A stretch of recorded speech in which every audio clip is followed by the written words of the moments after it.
Frank E. Braxton Sr.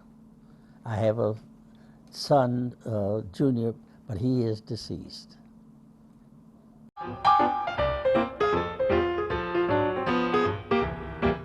Washington, D.C. in January 30, 1915.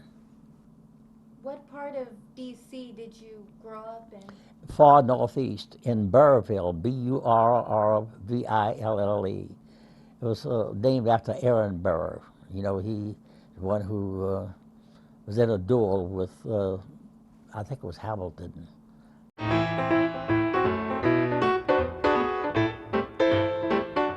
Well, going to school, because I've always wanted to learn. And going to school, I started in the first grade. I passed by kindergarten. I was really interested in getting an education, even at that early age. I was always in the first tier of in my classes, and I was just interested in education because my older sister was going through high school and then on to Howard University. I wanted to follow behind her. So she was your muse or your influence? Yes, quite a bit.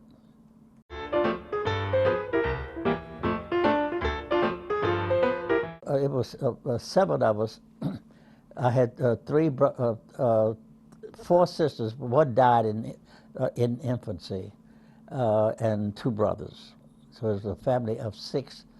But the 7th was the one who passed away. Sorry to hear about that. In infancy, yes. Are any of them alive now? No, I'm the only one left.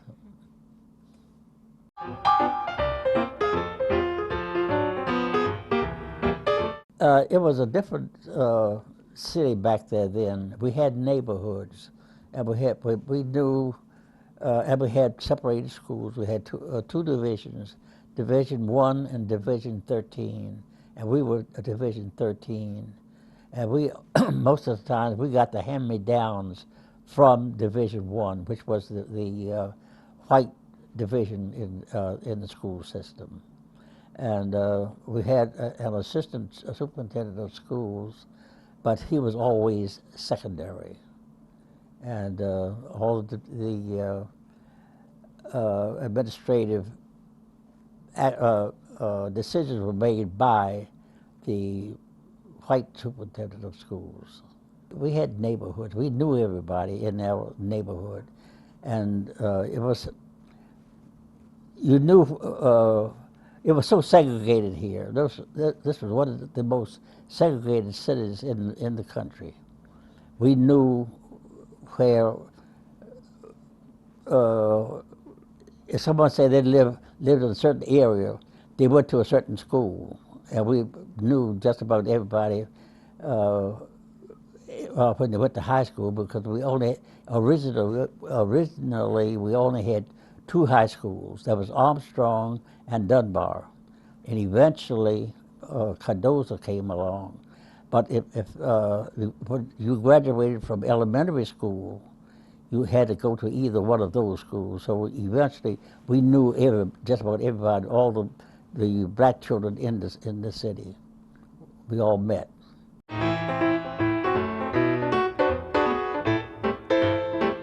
Yes, I played baseball and softball. I wasn't good at football. I wasn't good at basketball, but I did play the other sports. During high school or just childhood? Childhood, and I wasn't heavy enough to play in high school. I weighed about 100 pounds, and that was kind of light.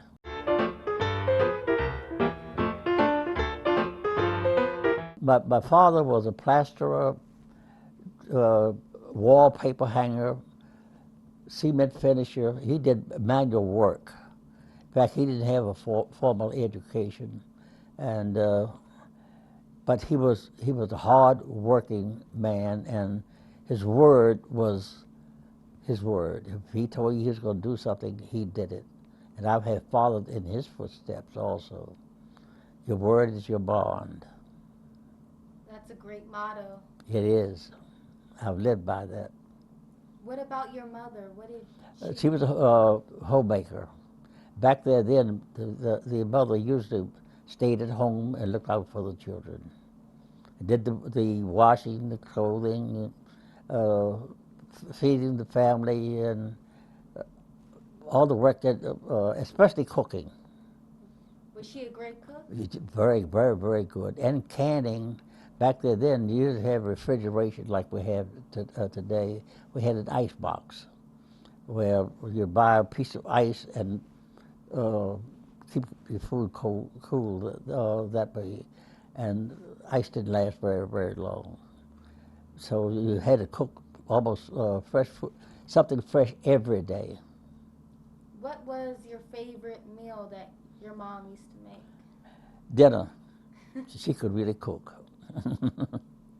And mainly the biscuits and rolls. We had rolls that she made every Sunday morning for breakfast. I went to Tabernacle Baptist Church, which is at Division Avenue and Hayes Street Northeast. Our pastor's name was back then was Reverend Washington, and we were, on Sunday we'd have to everybody always dressed up on Sundays to go to school to go to church. And we went to church almost all day long on Sunday. There was Sunday school, the 11 o'clock service, and in the evening it was BYPU, it's a Baptist Young People's Union. That was about 6 o'clock in the evening. So most of our time was on Sunday was spent in the church. It's quite some time. Yes.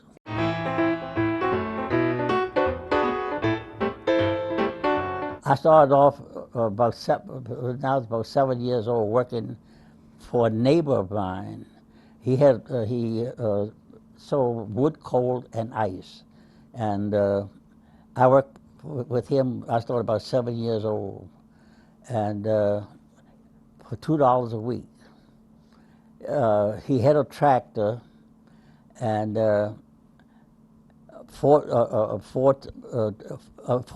Fordson tractor and a Ford truck. And at 7 years old, I was driving both the tractor and the truck. We would dig cellars, just the two of us. I would drive the tractor. I'd be holding on to the wheel, the steering wheel, and there was only one gear on the right-hand side, and I just learned how to do it. And we would dig cellars. I would drive the tractor, and we would plow the ground, and then he had a scoop, like a shovel with the handles on it. Only it was wider, and we would plow and then scoop, plow and scoop until we got the cellars dug. We dug a lot of cellars in some of the houses on Benning Road, northeast, 24th and Benning Road. Dug a lot of the cellars there. Did you do the job out of choice or I always wanted to work. 7 years old? $2 then was quite a little something for someone my age to have in his pocket. Did you ever marry? Yes, I was married once, and my wife deceased. She died in 2000, in 88. In fact, she's been deceased now about 28 years. When did you marry? In 1937. And how, January of 37. how did you meet? We met on a streetcar. We had streetcars running out Benning Road, and my brother-in-law and I were on the streetcar going from far northeast up on U Street. And she got on the streetcar at 23rd and Benning Road, and he happened to know some people that she knew, so he knew her slightly. and he introduced the two of us. But I had a girlfriend at the time, and I talked to she was cute or something, and we started talking, and I was just something about her that I liked. And I asked her for a telephone number. She wouldn't give it to me at first because she had a boyfriend. She was on her way to meet him at that time, but eventually she gave it to me, and I called her, and we started going together. And I, sad to say, I gave up my other girlfriend to go along with my new girlfriend. And I tell you, she was a wonderful, wonderful lady. Lady, I mean, a lady in the real sense of being a lady. She was about 17 years old. I was about 19 years old when we married. And she knew more, she could cook, and knew how to cut up a rabbit, chicken, and knew how to sew, and she did. She was really talented, and had a very, very good mind on her. And I didn't realize it at first, but eventually it came out that she was about the best person I could have married. And we were married until she passed away in 2008.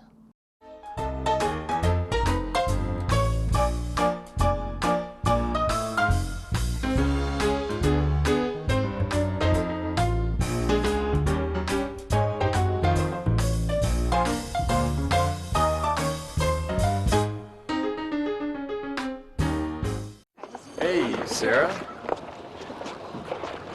Oh my gosh, he's so cute. Been doing like I taught you. Love the new tattoo, Sarah. Dude, that's Sarah. The girl in the pink shirt. That's the girl I was telling you about. Theater 2 on your left. Hey, Sarah. What color underwear today? Hey, Sarah. So when are you going to post something new? Anything you post online, anyone can see. So think before you post.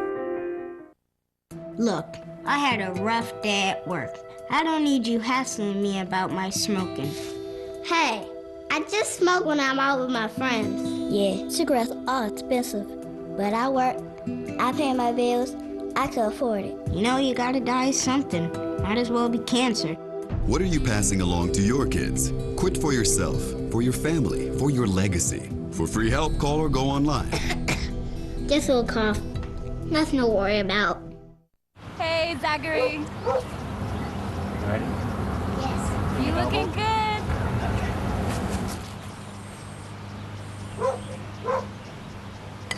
Great hit. The odds of a child becoming a professional athlete? 1 in 16,000. The odds of a child being diagnosed with autism? 1 in 150. You know the odds of autism. Now learn the signs. Go to autismspeaks.org. Listen up, energy hogs. We got a real porker of a house here. Get in there and waste some energy. There's no insulation, boss. It's hog heaven. Leaky windows, too. This is gonna be a breeze. Perfect. Go wild and waste some wattage. Oh, there's hot water for just one pair of pants. My kind of place. Wow, this thing's so old it's gonna take me hours to get dry. Keep wasting. They'll never know what hit them till they get the energy bill. What the? Boss, they're home, and they've got energy-efficient bulbs. Ah! You've got the power to get rid of energy hogs. You can help your parents add insulation, put in Energy Star appliances, and lots of other things to make your home hog-free. Find out how at energyhog.org and play fun games, too. Oh, retreat! Retreat! Go to energyhog.org and get the energy hogs out of your home. Hey, wait for me!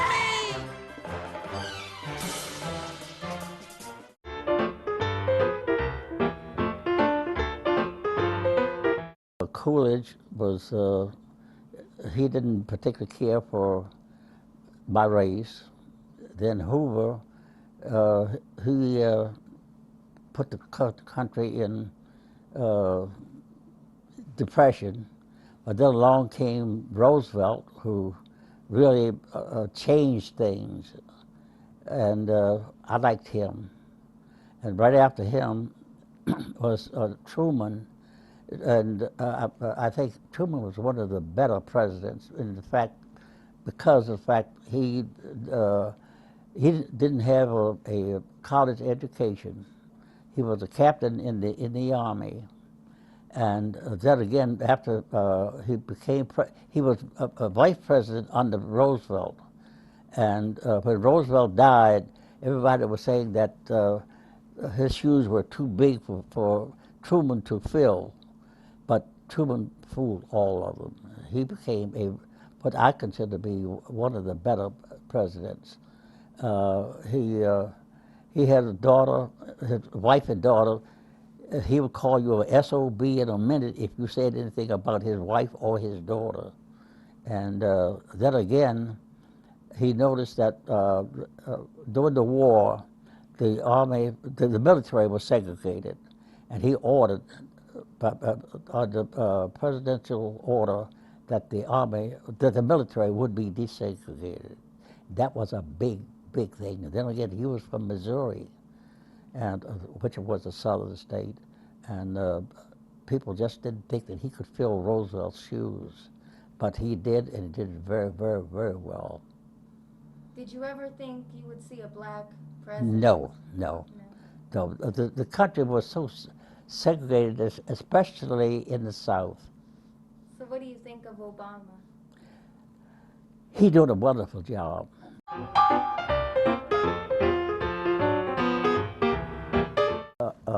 Sergeant Major. So I was Sergeant Major of the 1st Battalion of our regiment, and I was a private, and I had to learn how to write. Of course, in administrative school, you learn how to write orders and also how to write militarily, and it's a lot of difference. You have to use a lot of abbreviations, and how to make out Army orders and reports.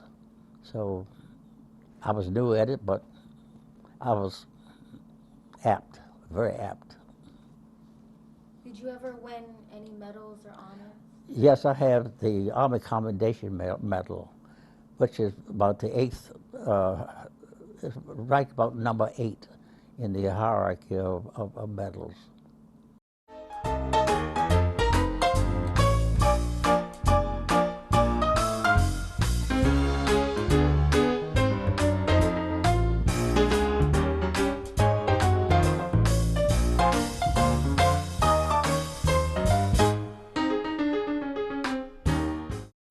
Seatbelts save lives. Okay. Visit NHTSA.gov. That is spectacular advice.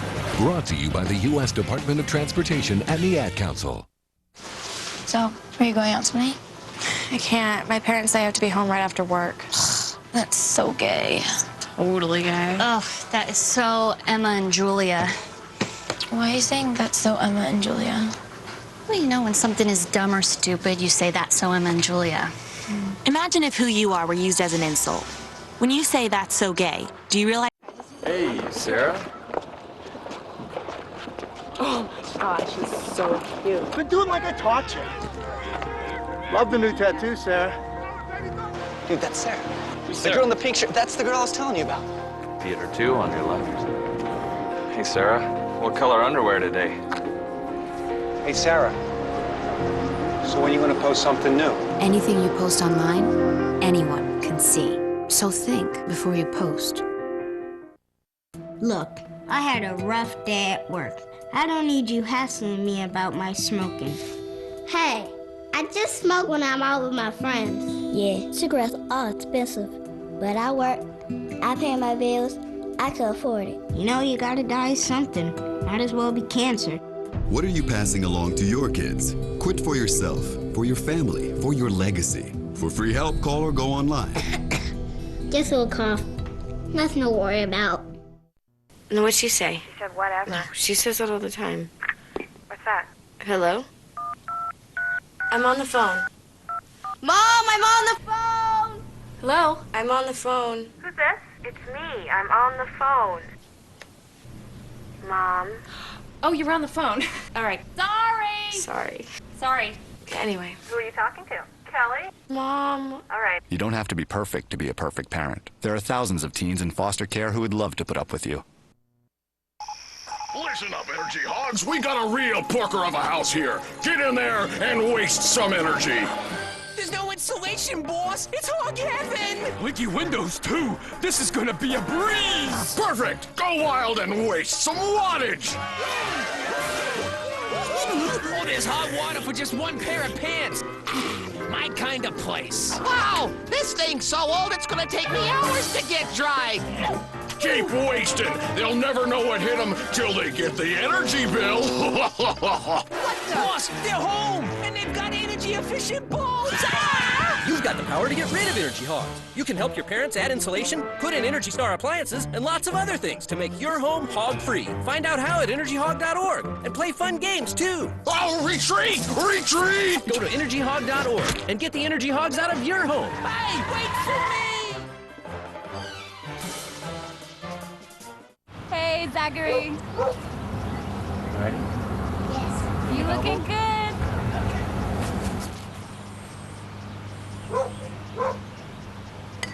Great hair. The odds of a child becoming a professional athlete? 1 in 16,000. The odds of a child being diagnosed with autism? 1 in 150. You know the odds of autism. Now learn the signs. Go to autismspeaks.org.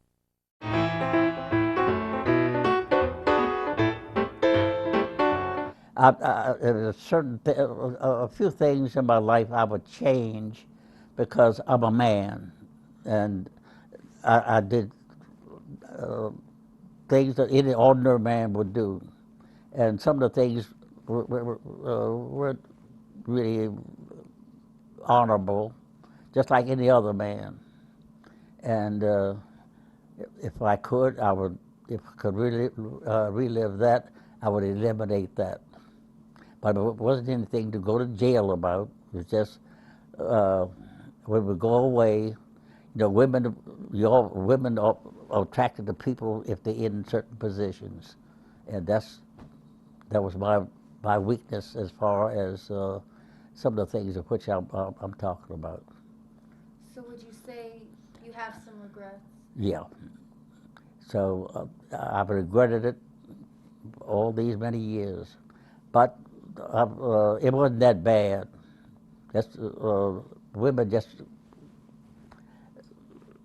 look like you're drawn to people if you're in high places.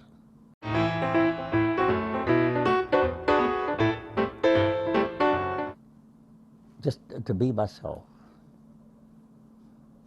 And who did you learn that from? My father. You were very close to him? Yeah. I would get up. He would get up very early in the morning. We had a horse and wagon, and he would get up very early. We lived in the far northeast. He had come to town to do his work, and I would get up in the morning, and he and I would like to see him drink coffee.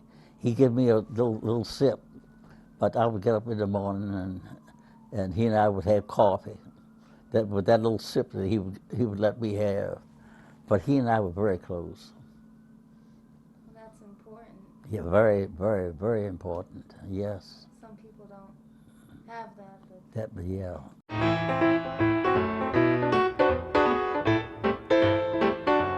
I wish I knew why. All my friends are dead, all members of my family in my age group and just below, just about all of them are gone. And but you have friends now, but that's not like when you grow up with someone. It's a vast difference. When I was growing up, if I had, my buddy had. If he had it, I had it. It was always giving and taking, but never to act. Well, we did steal watermelon and cantaloupe from. There used to be a lot of farms out in far northeast then. We'd go and steal watermelon here and there and lay up on the tree and eat it. But those are the kind of things, that's living. And any kid who never lived back like we lived back there then, I mean, we were out in the woods sometimes all day long, eating berries and looking for Indians and all these kind of things, with a big imagination. Did you ever find any Indians? Not yet.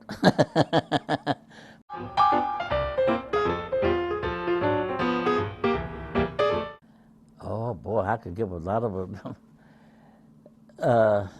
Stay off of drugs. Leave drugs alone. Drugs is ruining this country. Even synthetic drugs. Yeah, it's ruining this country. And if we would have to go to war, it'd be hard to get a lot of good men to actually go into the military because of the drugs. The drugs everywhere, and still more coming. And then again, the synthetic drugs that are out here now killing people, and it's ruining the country. Is there anything that you would like to add? So many things. You look at the plaques I have there, and you can see my participation. The one just above your head, that big one there, that's that one. After I'm dead and gone, that was established. Somebody, in fact, I got a picture there of the second man to receive the Frank Braxton Award for outstanding contribution to the community. And that's yearly? Yeah, every year. I started off with this little handwritten notices. Now it's a big thing. You've made a name of yourself. Yep. And a legacy. And that's, then again, it's another award over there from the Chief of Police, Catherine Lanier. In fact, there's a picture of her, the two of us down there. The award there is award of merit. It's supposed to be only for police officers. And she and her counsel decided that I should be given that award. I'm the only civilian to receive that award. Excuse me. That's my granddaughter. She used to be a police officer. What does she do now? She's just retired. How old is she? She's born in. She was old enough to retire. I then I have another grandson who's a homicide detective. As far as my father was concerned, he's from down in Virginia, where Carter Braxton, one of the signers of the Declaration of Independence, was a farmer, and my father was very, very fair. He had sandy hair and all, and we were quite sure that we related to Carter Braxton. Well, thank you. And I want to thank the whole group.